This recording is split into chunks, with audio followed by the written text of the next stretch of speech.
What's the best way to make your home a healthy one to live in? Are there particular things in people's homes that are actually unhealthy? 100%. The two things in houses that actually are responsible for the most injuries. Do you guys have any idea what it would be first? Stairs. Actually, no. Really? Mm-hmm. Unlocking Saratoga's real estate secrets. Welcome to Selling Saratoga, a podcast about the real Saratoga real estate scene in one of the Northeast's hottest and fastest growing markets. Our listeners are going to gain expert insight on the best ways to make decisions about home improvement, investment, design, buying, selling, and everything in between. I'm Helen Mastrion. And I'm Noel McLaren. Together, Helen and I have the keys to your future in Saratoga real estate. Welcome, everyone, to Selling Saratoga. We are now going to welcome a chiropractor in the house. So, full transparency, Dr. Sorensen is my chiropractor, and I've been going to him for a very long time. And when we talked about why we would like to have him on the show, Saratoga, health, history, horses, we figured why not tie it into all kinds of good things about moving into a house, the stress of lifting, the stresses of everyday life in your house. But more importantly, I truly believe that if you have pain, that you don't have to suffer by yourself. No. And I've had, as an avid tennis player, I've had elbow, knee, you name it. So Dr. Sorensen, Andrew Sorensen, welcome to our podcast. Welcome. Happy to have you. Thank you so much for having me on this Friday morning. Yay. Yeah. And some people might be like hearing, okay, real estate podcast, home buying, selling, how does this all fit in? But it really actually makes a lot of sense because where are you supposed to be most comfortable? At home. Right. Right? True. Absolutely, which is now most people's workspaces as well. Right. So they're That's spending true. a huge amount of time at home. So having the proper ergonomics set up, making sure that you're doing the right things as far as your daily routine, all that stuff is extremely crucial in making sure that you have proper spinal hygiene. Oh, spinal hygiene. Okay, before we get into the nitty-gritty, though, give us a little bit of background about why you became a chiropractor. What are your goals as a chiropractor? Well, so I could take care of all of your self-induced ailments, Helen. No, I'm just kidding.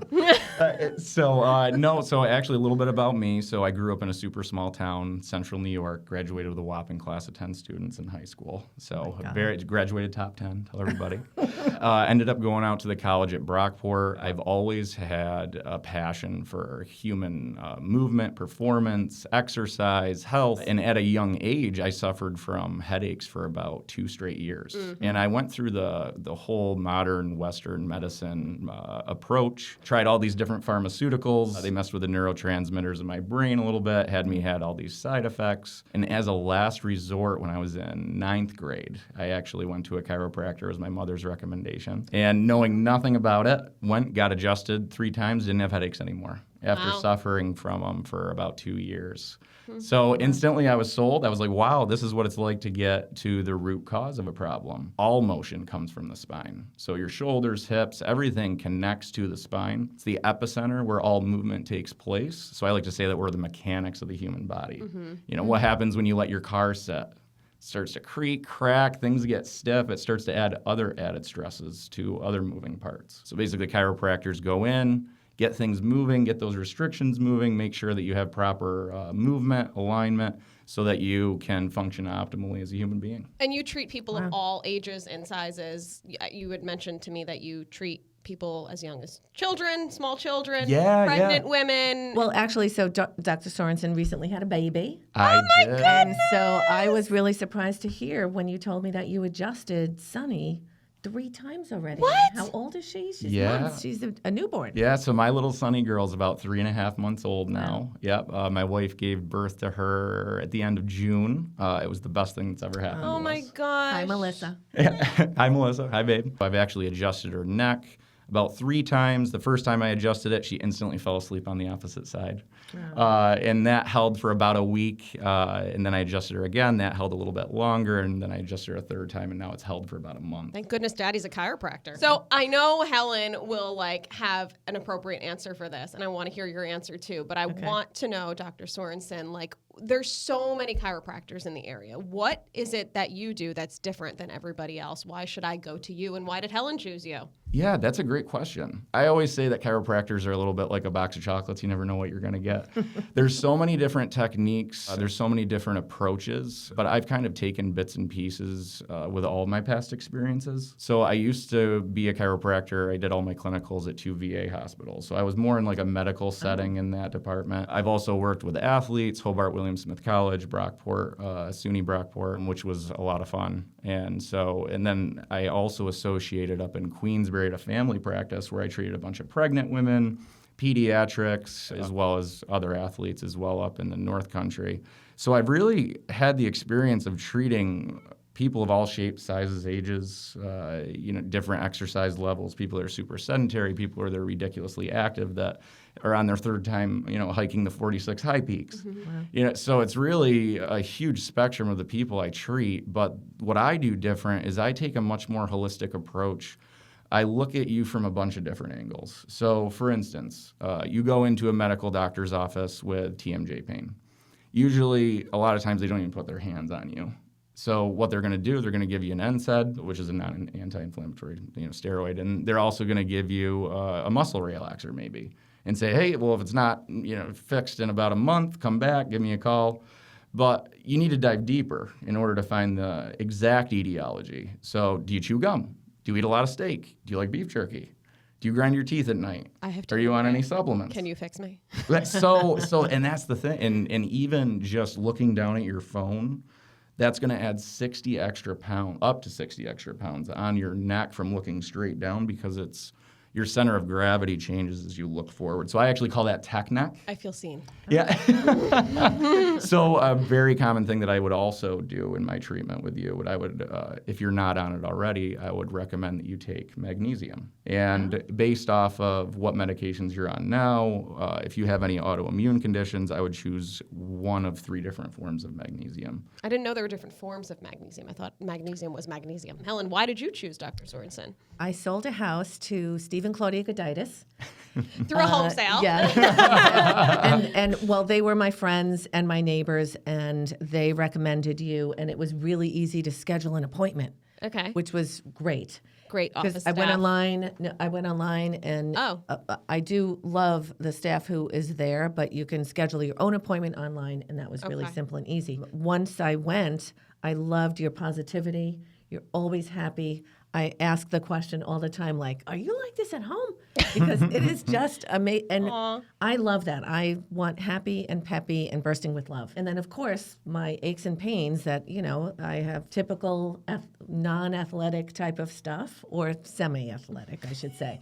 And so I have success with all of what I'm getting treated for. I feel like in the pudding. I feel like even when I'm not having something specific with my elbow or my knee or whatever, a maintenance of it makes me feel good. It makes me feel like I'm doing something good for my body without taking a pill or getting a shot. What is some great advice that you can give to homeowners? What's the best way to make your home a healthy one to live in? Yeah, so there's so many different ways of doing this, but just to touch on a few, a lot of people are working remote from home. So when COVID happened, which is when I basically just graduated, I was only like a year out, and then COVID hit, everybody just started working from home. Well, guess what? I saw a huge spike in headaches, neck pain, back pain, because people are on their sofa just typing, all haphazardly. They're not sitting up straight. So I do a lot of ergonomic assessments in my office. So if somebody's working remote, I tell them to take a picture of their office or to have their spouse take a picture of them in action when they're not expecting because they're like, this is for a chiropractor. Yeah, I've got to have perfect technique, So then I can the proof's in the pudding. And when I can actually evaluate and get to the root cause, make sure that they have a quality setup, that is a huge piece of the pie of what's causing their neck pain, back pain a lot of times. So in regards to what I would tell people that are homeowners, I always use the analogy you want to sit like a T-Rex. So we're going back to the Jurassic era. All right. Okay. Yeah, not that. Well, that's what I like immediately. I actually, this is funny because I have a very clear vision of a T-Rex because my 3.5-year-old thinks he's one, and that's what he's being for Right. Halloween. Oh, So that's he's funny. like, so can you show us? Can you demonstrate and describe so that our listeners can understand what is positioning yourself like a T-Rex? Yeah, absolutely. So when you're positioning yourself like a T-Rex, you want to make sure that your feet are flat on the floor. You want to make sure that your knees and your hips are about at 90 degrees. You do not want to use the armrests on the chair because that'll cause chronic shortening of your neck muscles. Okay. So if you can keep your elbows relaxed at your sides, so you can type and use the mouse all while the elbows are relaxed with your ears above your shoulders. That's a much better position for working at home. Okay. So even if you're, like I work on my kitchen island, I might be sitting correctly, but I'm up here where the island is instead of where is this a 90 degree, where your arms are typing and using the Yeah, mouse? that would be up, right? Yeah, that would be. That's no good. Yeah, no, that. Get it together, Helen. Exactly. It's Restaurant Week in Saratoga, so we're asking people what is their favorite restaurant here, and do you prefer eating at home and cooking or eating out? Let's go. We love Danny's Osteria. Oh yeah? What do you love about it? Oh, they're great people and great food. I like to go to the Old Bryan Inn when my family's in town. I go to Skidmore. My mom went to Skidmore, and it's where she would take my grandparents when they would visit. And so when I take my parents there, it just kind of feels like a tradition that's spanned like 3 generations. So I just think it's sweet and fun. Oh, I love that. Or wherever the best cocktail is. Scallions. Yes, it's wonderful. I love that it's great for everybody in our family. There's something for everyone. What is your favorite place to eat in Saratoga? Apple juice? There's so many to pick from, but I do want to say right now one of my favorites is Wishing Well. I absolutely love it. They have one of the best pork chops I have ever had there. Do you prefer to eat out or cook at home? There's so many restaurants in Saratoga. I love eating out. Well, I have a wonderful chef right here with me. But when we go out, we go to Danny's. See, I do love to be at home and cook, but it's also nice to be on the other side of things sometimes and get a break. Get served, do that, yeah. Currently, I feel like we cook at home a lot, but of course, I prefer to eat out.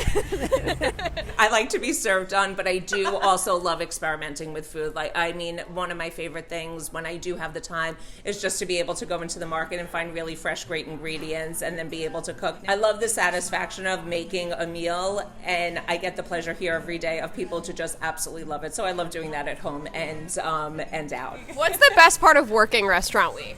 Just seeing all the different things that the restaurants do, seeing how excited the customers get, just in all the different specials that we put on for sure. What do you guys have a special here at the Merc coming up? Yeah, so one that I've actually tried that I really like is it's our salmon.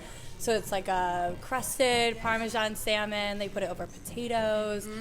It's really, really good. And I actually got that. I took it home with for dinner the other night. But so it's I'm excited for everyone to get to taste that. So, Julie, how many years have you guys been doing Restaurant Week, and how excited are you? Yeah, that's a great question. So this is our second year that we're doing it. So I've owned the cafe from the previous owner that had it for 31 years. We took over 2 years ago, kept everything the same, but we were really excited to offer Restaurant Week because there's no places for breakfast that are on Restaurant Week. So we thought it was a really great option to offer to all of our residents here in Saratoga. What are you offering? So we are actually doing 2 items that are already on our menu, which is our Ida oatmeal pancakes, and it comes with maple sausage links. The second is going to be our sausage gravy and biscuits, which is a huge favorite. It comes with 2 eggs and home fries, homemade biscuits smothered with sausage gravy. And the third that we added on just for Restaurant Week are cheese blintzes. They were one of my mom's favorites.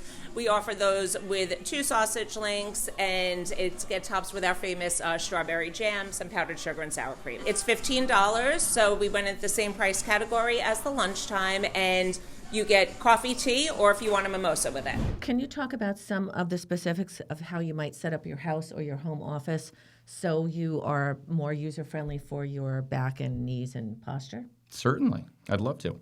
So one of the things I do try to tell people is that standing is by far better than sitting. So standing, you're engaging your Damn it. It is hard to segue into standing all day. And I wouldn't recommend that somebody go from working a 9 to 5, only sitting, to standing all day. That's going to be way too taxing on their spine because they're just not ready for it. But the benefits of standing over sitting, you burn an extra calorie a minute. It's like 800 calories a day. Wow. You use your core, so you're activating your abs and glutes, which are notoriously weak in people that sit all day.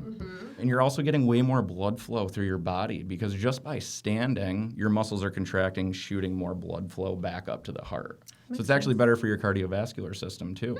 And I do want to caveat off of that and say that screen height makes a huge difference. Okay. So most people work on laptops. Right? Right. So the screen's hardwired to the keyboard. So we're always hunched over like Quasimodo, you know, looking like we're hanging out with gargoyles working on our laptop.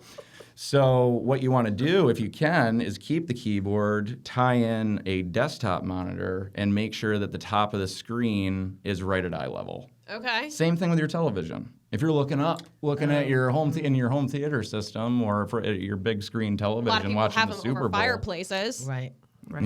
Yep. So a lot of times, there'll be a mantle underneath. You'll be looking way up, Move down. and that's going to cause a huge amount of like neck strain. Compresses a lot in the neck when you're looking straight up, especially if you have a little bit of stenosis. So Okay. not a good idea. So if you're in the office, either stand, have the monitor at eye level. If you're in the living room watching TV, make sure that the screen is at eye level as well. You're not looking up when you're relaxing. What if you're going to sleep? What's the best ergonomic advice for sleeping? Side, back? Is there like a good room temperature for your home? What's a good way to set up your bedroom then for?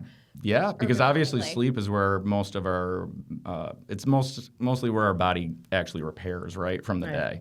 So actually reaching a good sleep cycle or actually reaching deep sleep, REM sleep, right, is where your body releases growth hormones, where you repair, feel better. Obviously our sleeping posture is going to be super important. So everybody sleeps in different positions. Some are belly sleepers, which I try to fix right away because belly sleeping a lot of times will really compress the back, especially if you have a little bit of arthritis in the back. So usually side sleeping with a spacer between the knees is actually the best because when you're on your side without a spacer, the top knee is knocked in and it causes a lot of imbalances in the back. Okay. A firmer mattress is usually associated with less spinal pain as well. A lot of people envision themselves sleeping on a Serta cloud, you know, and actually usually the softer the mattress is usually associated with more spinal pain. Obviously, everybody's different. Everybody prefers different firmnesses because nobody's the exact same, right? But usually a firmer mattress on your side, spacer between the knees, comfortable pillow. Hate memory foam pillows, by the way. Really? Why? Well, memory foam tends to expand over time. I've spent upwards of $250, $300 on a memory foam pillow, and I have not gotten great results. I actually threw it out. What's your favorite kind of pillow then? I actually like alternative down pillows because then you could even stack them.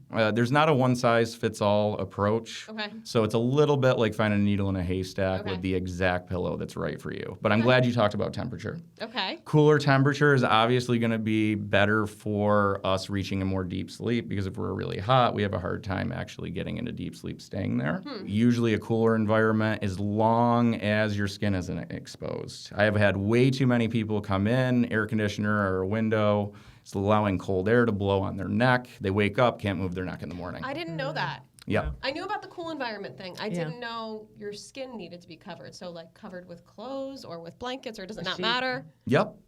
Blankets. You just want to make sure that there's not a direct cool breeze blowing on any of your musculature because it actually makes your muscles spasm, contract, because that's what they do to heat up. So if they're doing it for hours during the night, you're going to wake up and you're not even going to be able to look the other way. Another thing that I also tell people with sleep, because obviously it's the most detrimental period of the day that in order for us to recover, is I'm glad you brought up screens before we were jumped on this podcast. So blue light, which gets absorbed by our eyes, it makes us sleep so much less. We get a lot less quality when we sleep, right? So I strongly recommend that people have blue light glasses and that they refrain from having any major bright lights, any type of blue light an hour before bed.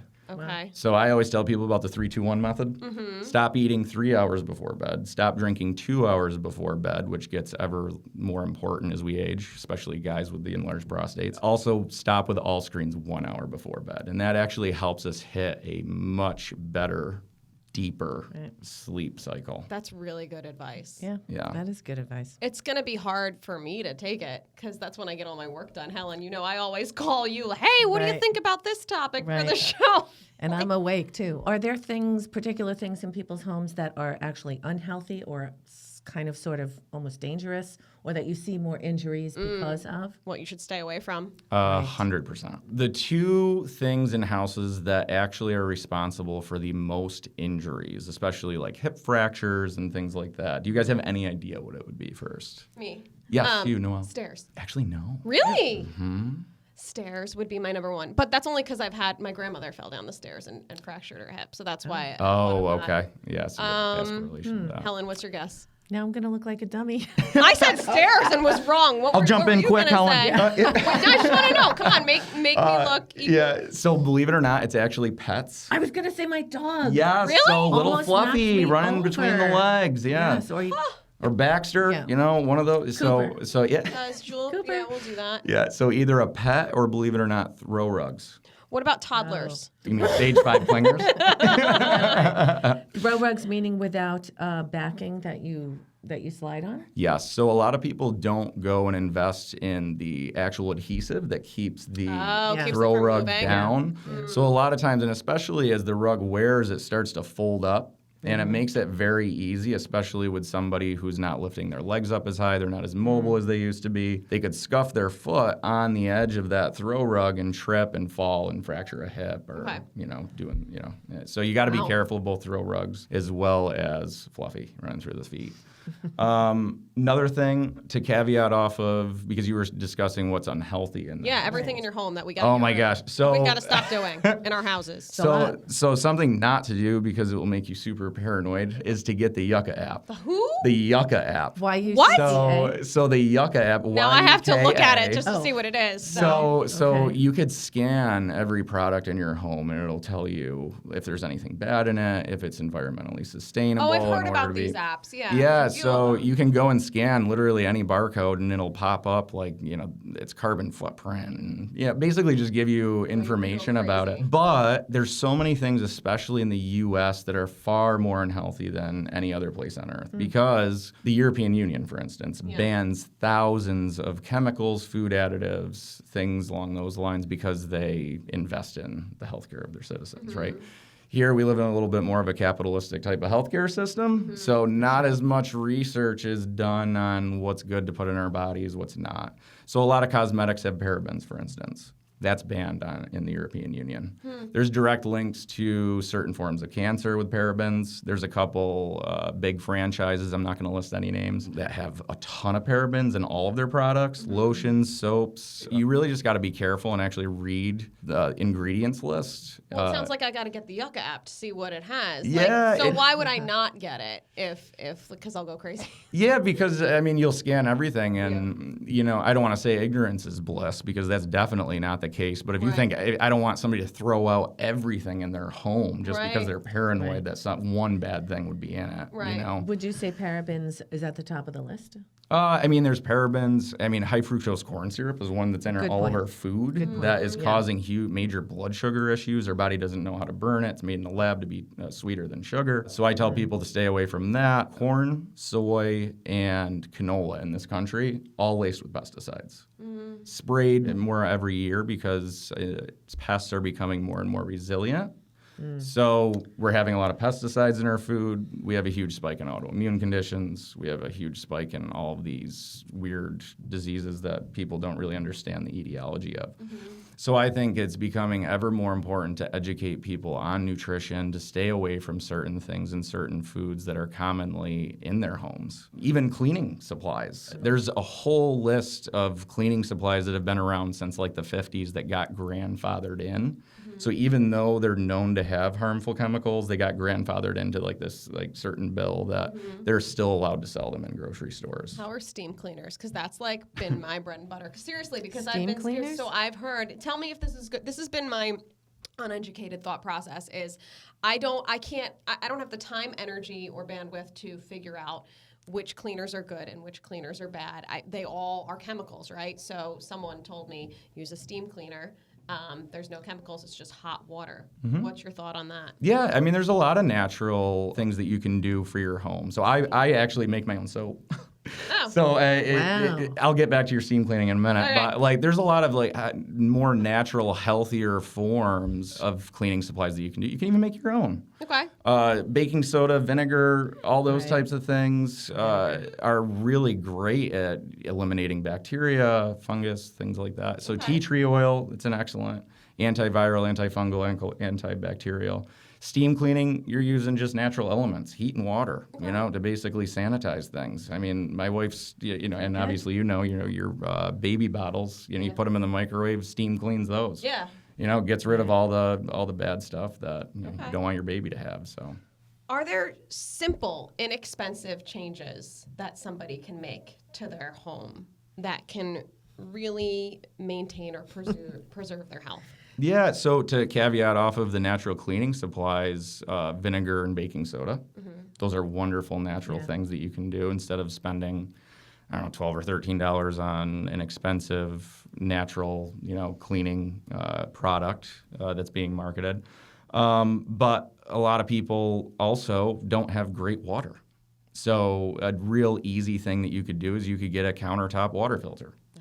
So like even where I live in Ballston Spa, it's very chlorinated. So it dries out our skin. I mean, so there's not really much you can do except for put paraben-free lotion on after a shower because I'm not going to use filtered water for my bath or shower, right? But at least for drinking water, because a lot of things in town water have been shown to kind of firm up the arteries. It's not good for the cardiovascular system. We get enough fluoride in toothpaste to, instead of having it in our water supply. So just for an example, Apex water filters, they're made in California. They plug right into your faucet in the kitchen or wherever you want to basically have it installed, and it goes through 5 different filters, eliminating a lion's share of the bad stuff. Is that like a reverse osmosis filter? Is that like, what's your opinion on that? We actually had one of those installed. So our story of that is we had a water softener installed because our water was so hard it was destroying our appliances, like caked up stuff. So it wasn't even for like a health reason. We were just like, oh my gosh, we're replacing our house is a few years old and we need a new, coffee pot. We need a new this. So we got a water softener, but then the guy who installed our water softener said, it's not healthy to drink, like, they soften your water with sodium, with salt. So it's smart to get a reverse osmosis. And it was salesy, but it made sense. Like, I was like, oh, okay, that made sense. So we have a reverse osmosis and a water softener. Did I do the right thing, or should I have done something else? Yeah, so that's a great question. Yeah. So if you have the money for reverse osmosis, then absolutely. It's by far one of the best forms you can get, especially if it's taxing on all of your appliances. Okay. Because reverse osmosis eliminates almost everything. Okay. Including a lot of the harmful things that's in village town waters that could harm your body. When you are buying a home, right? Yes. And I'm going out with Helen. I got my realtor here. What are things that Helen or a realtor or a home buyer should look for that says, yup, this is a good home to buy for my health, ergonomically, design-wise, and what are some like big red flags? Stay away from this home. It's not good for your health. The biggest piece of that would probably be environment, right? So are you near any particular power plants? Are you near any industries that excrete any chemicals? Because in that case, you might want to get something with a good air purifier. What type of heating system does it have? Radiant floor heat, it's going to be a lot better for your allergies than forced hot air. Obviously, Helen's wonderful at understanding her clients and knowing their needs. And I've had a lot of her clients as patients, and they just rant and rave about how amazing she is. But His check's in the mail. Yeah. Well, but I mean, I'm sure you could give, real estate agents advice, realtor advice. Here's the thing. There's so little houses on the market that you got to look at everything. So it's adapting what you're buying to these suggestions, obviously the major ones are pretty obvious. Nobody really wants to be near a power plant if they don't have to. Yeah. But what about the actual physical part of moving? Recently, you bought a house, your first-time home buyer, and moving is so overwhelming. The physical, logistical part of it. Can you speak to some good ways for people to avoid, being in your office after moving because of the schlepping and the lifting and the... 2 words for you. Hire movers. No, I'm just kidding. So most people aren't going to go hire movers, but for people doing it yourself, I'm a DIYer, so I do most things myself. Because I grew up doing construction and all that fun stuff, which is why I love houses and doing home projects and crossing things off the honey-do list. But what you want to do is obviously lift appropriately. The stereotype, lift with the core. So you want to keep everything as close to your belly button as you can when you're lifting things heavy.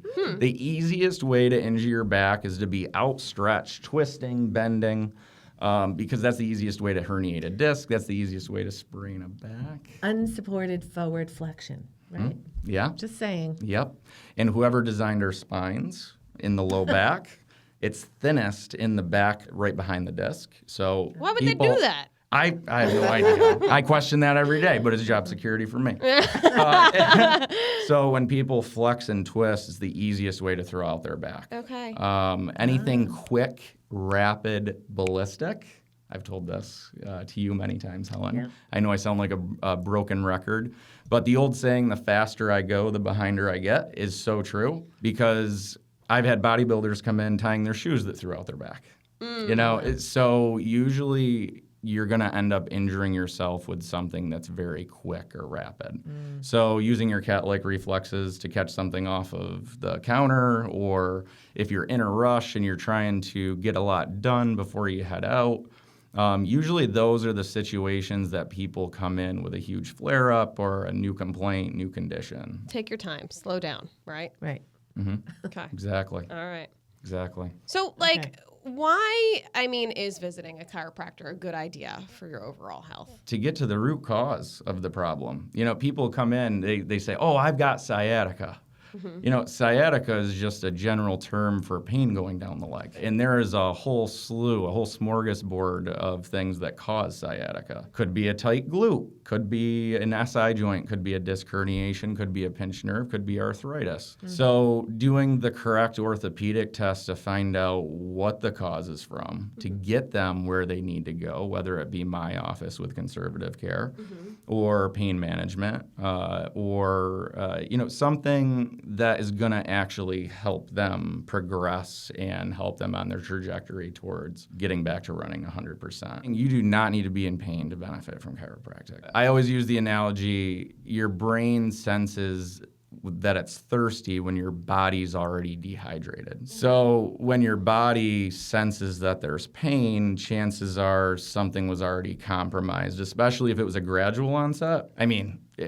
Bench pressing or deadlifting. This is the best example. Deadlifting 450 pounds and then you throw out your back. That's going to be much different than a gradual onset. But pain comes on sometimes out of the blue from something that's been cultivating in your body for a while. So like looking down at your phone for long periods of time before bed, because that does put 60 extra pounds on your neck, which causes headaches, TMJ issues, things along those lines.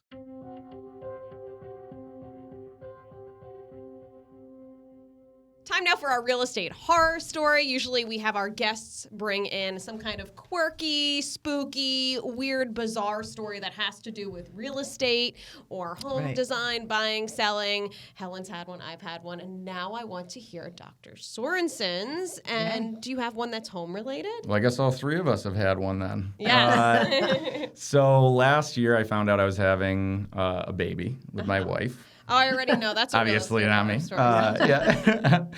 So that automatically started making our gears turn in order to start looking for a house. So I reached out to everybody I knew. Helen was first on my list.